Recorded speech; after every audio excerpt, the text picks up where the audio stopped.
রোজা রেখে ইফতারি ছাড়ার পরে আমাদের শরীরটা অনেক উইক লাগে। আমার বিশেষ করে যে প্রবলেমটা হয় সেটা হচ্ছে আমার প্রেশার অনেক লো হয়ে যায়। সেজন্য আজকে সেহরিতে একটু বেশ কিছু খাবার দাবার রান্না করছিলাম। হ্যালো, আসসালামু আলাইকুম গাইস, সবাই কেমন আছেন? চলে এসেছি নতুন একটা ব্লগ নিয়ে। তো এটা হচ্ছে আমার বেশ কিছুদিন আগের ক্লিপ। আমার ফোনের স্টোরেজ ফুল হয়ে গেছে বলে এখন আমি এটা পোস্ট করতেছি।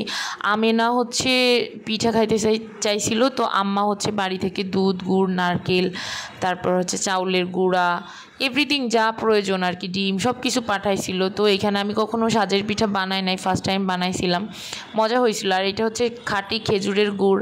আমাদের বাড়িতে এখন আমার আব্বু কিংবা ভাই গাছ কাটে না গাছিদের দিয়ে, তো এই গুড়টা হচ্ছে আমার নানু বাড়ি থেকে পাঠাইছিল এক ছিঁড়ে গুড়। তো আম্মা কী করছে, আমার জন্য রেখে বাড়িতে আর তার মেয়েদেরকে সবাইকে দিছে, তো আমার জন্যও পাঠাইছিল।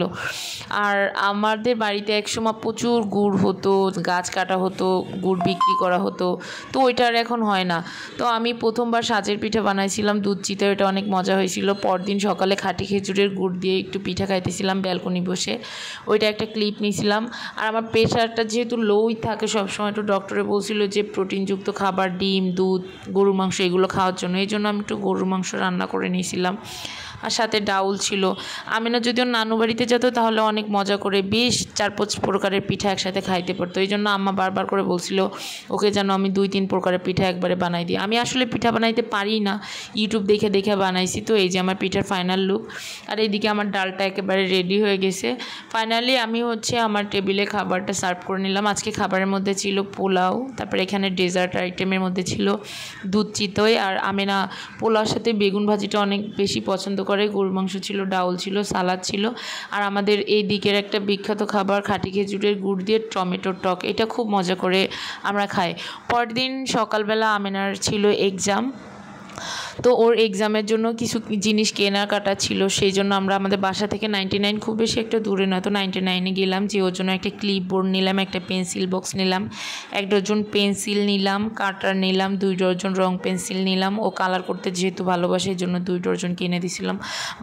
বাসায় নিয়ে আসার পরে ও বেশ খুশি হয়ে গেছিলো এগুলো পেয়ে, আর আমাকে চুমা দিয়ে বলতেছিল মাম্মি থ্যাংক ইউ, আমি তোমাকে অনেক ভালোবাসি। আসলে বাচ্চারা কোনো কিছু চাইলে কিংবা তাদেরকে দিতে পারলেও অনেক ভালো লাগে। আমারও খুব ভালো লাগতেছিল।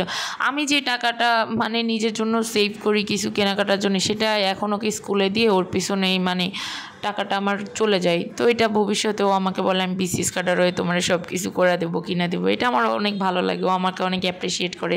তো যাই হোক গাইস, এই ছিল আমার আজকের মতো ভিডিও। ভালো লাগলে অবশ্যই একটা লাইক, কমেন্ট, শেয়ার করবেন। আর ফলো দিয়ে রাখবেন আমার ফেসবুক পেজে, এবং আমার একটা ইউটিউব চ্যানেল আছে যেটার লিঙ্ক এখানে দিয়ে আছে, সাবস্ক্রাইব করতে ভুলবেন না। আল্লাহ হাফিজ।